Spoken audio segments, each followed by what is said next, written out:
Next.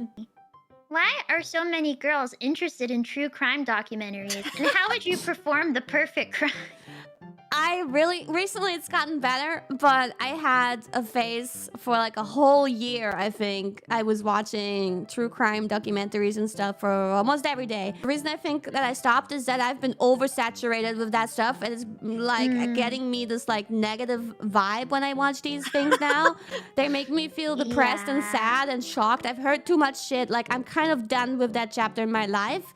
But I still must agree, it seems to be somewhat a girl thing, because I talked with Gura about it while I was in this phase. I mentioned it to her, and she was like, also like, oh yeah, I also been watching so much true crime. Oh, do you know this one? Oh, do you know this incident? And I'm like, yeah, oh my god, that was so terrifying. Holy shit, it's so fucked up.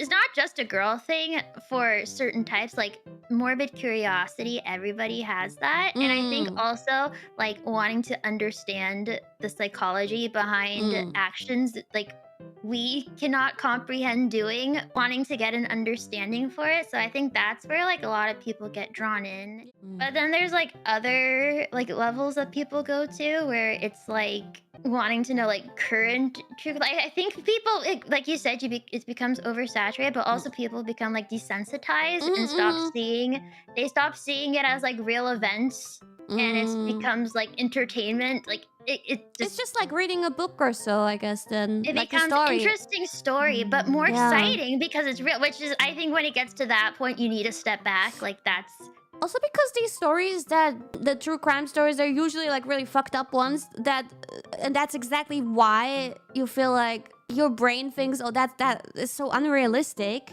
that it doesn't seem like a real story because it's so fucked up. So it's more like just a story from a book or a show. Although I do think one day when I die, it will be through murder. Oh, hey, don't say that. Or I'll probably just get hit by a car or I don't know. I just don't think I'll die naturally.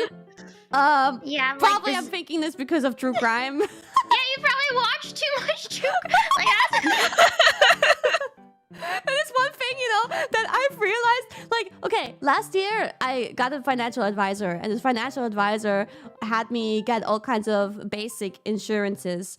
And then I said, just kind of jokingly, that one insurance you cannot make me get is a life insurance. I'm not gonna get a life insurance because the moment I get a life insurance, I'm gonna get murdered. Because that happens so often in true crime.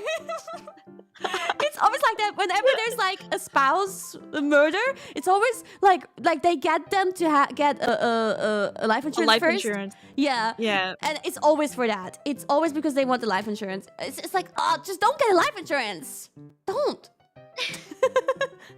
It's a death flag. For real. Yeah. Be careful. That's why you gotta like look out for yourself. Yes.